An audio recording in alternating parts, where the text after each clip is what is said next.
This particular essential oil is pressed from the unripened fruit of the mandarin tree, while the red mandarin essential oil comes from a more mature fruit. Hey, this is Lance McGowan with Essential Oils Me, and today we're going to be talking about doTERRA's green mandarin essential oil, and the common uses are aromatic, so breathing it in, as well as topical, so if you can point to it, you can put it there, and then internal as well.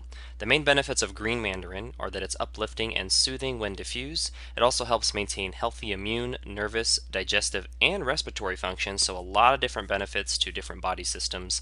And then the directions for use are adding 3 to 5 drops in a 4-hour diffuser or 6 to 10 drops in an 8-hour diffuser, kind of like the Aroma Light or Lumo diffuser would also work. You can also add 4 drops per 16 ounce of RO or reverse osmosis water, or alkaline water, which would be kind of a couple best bets there, or dilute with fractionated coconut oil or FCO and add to your skincare routine morning and night. And this is really going to be good. You can kind of look at the fruit and see that there's pores on it, which closely resembles the skin. So that's one hint, and nature's trying to tell us, hey, that could be good for your skin. And it actually is, and it's really good for detoxing and cleansing properties as well. So lots of great benefits. I actually like putting this in my smoothies, my green smoothies to be exact, and it is amazing flavor as well as health benefits. Alright, that concludes today's video. Thank you so much for watching. Make sure to click the like button if you did. Hit subscribe for future video updates, and most importantly, check out the links in the description below so you can continue to get your learn on, and I'll see you in the next video.